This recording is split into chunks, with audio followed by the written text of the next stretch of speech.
ಚರಿತ್ರೆಯ ಮಹತ್ವ ಸಾರುವ ಸ್ವಪ್ನಮಂಟಪ. ಸ್ವಪ್ನಮಂಟಪವು ಡಾಕ್ಟರ್ ಬರಗೂರು ರಾಮಚಂದ್ರಪ್ಪ ಅವರ ಕಾದಂಬರಿ ಆಧರಿಸಿ ಅವರೇ ಕತೆ, ಚಿತ್ರಕಥೆ, ಸಂಭಾಷಣೆ, ಗೀತರಚನೆ, ನಿರ್ದೇಶನ ಎಲ್ಲವನ್ನೂ ನಿರ್ವಹಿಸಿ ಮಾಡಿರುವ ಚಿತ್ರ. ಚರಿತ್ರೆಯ ಸ್ಮಾರಕವೊಂದರ ಹಿನ್ನೆಲೆಯ ಕತೆ ಚಿತ್ರದ ಮೊದಲಾರ್ಧವಾದರೆ, ಸ್ಮಾರಕವನ್ನು ಉಳಿಸಿಕೊಳ್ಳುವ ಹೋರಾಟದ ಕತೆ ದ್ವಿತೀಯಾರ್ಧವಾಗಿದೆ. ಚಿತ್ರದ ತಾರಾಗಣದಲ್ಲಿ ವಿಜಯ ರಾಘವೇಂದ್ರ, ರಂಜನಿ ರಾಘವನ್, ಸುಂದರ್ ರಾಜ್ ಮೊದಲಾದವರಿದ್ದು, ಈ ಚಿತ್ರವನ್ನು ಎಂ ಬಾಬು ಅವರು ನಿರ್ಮಾಣ ಮಾಡಿದ್ದಾರೆ. ಈ ಚಿತ್ರಕ್ಕೆ ಶಮಿತಾ ಮಲ್ನಾಡ್ ಅವರ ಸಂಗೀತವಿದೆ.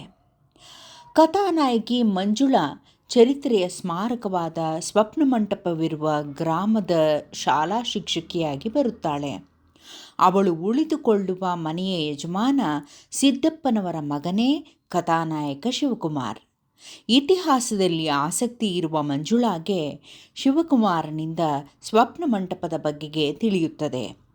ಹಿಂದೆ ಸ್ವಪ್ನಮಂಟಪವನ್ನು ನಿರ್ಮಾಣ ಮಾಡಿದ್ದ ಚಂಡೆರಾಯ, ಅವನ 2 ಪತ್ನಿಯರು, ಮಗಳು ಮೊದಲಾದವರ ಕತೆ ತೆರೆದುಕೊಳ್ಳುತ್ತದೆ. ಸ್ವಪ್ನಮಂಟಪವೇ ಸಾಕ್ಷಿಯಾಗಿ ಚಂಡೆರಾಯನ ಕಿರಿಯ ರಾಣಿ ಮದನಿಕೆ ಮತ್ತು ಗ್ರಾಮದ ಯುವಕ ಕುಮಾರನ ಹತ್ಯೆಯಾಗುತ್ತದೆ.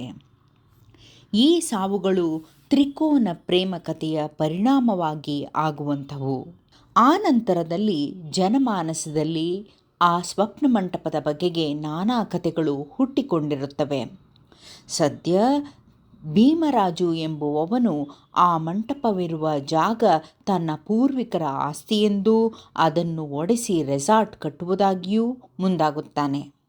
ಅದರ ವಿರುದ್ಧ ಜನರನ್ನು ಸಂಘಟಿಸಿ ಹೋರಾಡಿ ಸ್ಮಾರಕವನ್ನು ಮಂಜುಳಾ ಶಿವಕುಮಾರರು ಉಳಿಸುತ್ತಾರೆ. ಇದರೊಂದಿಗೆ ಮಂಜುಳಾ ಶಿವಕುಮಾರರ ಪ್ರೇಮ ಕಥೆಯು ತೆರೆದುಕೊಂಡು ಮಂಜುಳಳು ತನ್ನ ಪ್ರೇಮವನ್ನು ತ್ಯಾಗ ಮಾಡುವಲ್ಲಿ ಕೊನೆಗೊಳ್ಳುತ್ತದೆ.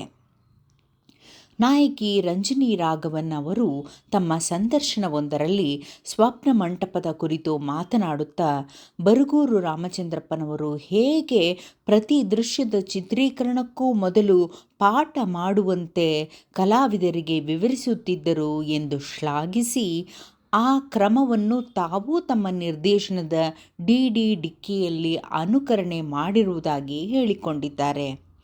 ವಿಜಯ ರಾಘವೇಂದ್ರ ಅವರ ನಟನೆ ಎಂದಿನ ಹಾಗೆ ಪ್ರಶಂಸನಾರ್ಹ.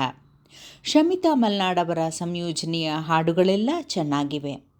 ಇದರಲ್ಲಿ ಕನ್ನಡ ನಾಡಿನ ಕುರಿತಾದ ಗೀತೆಯೂ ಒಂದಿದೆ. ಚಿತ್ರದ ಎಲ್ಲ ಹಾಡುಗಳನ್ನು ಬರಗೂರು ರಾಮಚಂದ್ರಪ್ಪನವರೇ ರಚಿಸಿದ್ದು ಸಾಹಿತ್ಯಿಕ ಮೌಲ್ಯವನ್ನು ಸಹಜವಾಗಿಯೇ ಹೊಂದಿವೆ. ಇತಿಹಾಸ ಎಂಬುದು ಕೇವಲ ಕಥೆಯಲ್ಲ, ಅದು ನಮ್ಮ ನಾಡಿನ ನಂಬಿಕೆ, ಪರಂಪರೆಗಳ ದ್ಯೋತಕ ಎಂಬ ಕಥಾಸಾರವನ್ನು ಹೊಂದಿರುವ ಈ ಚಿತ್ರವು ಕುಟುಂಬದವರೆಲ್ಲರೂ ಒಟ್ಟಿಗೆ ಕೂತು ನೋಡಬಹುದಾದ ಒಂದು ಸುಂದರ ಕಲಾತ್ಮಕ ಚಿತ್ರ.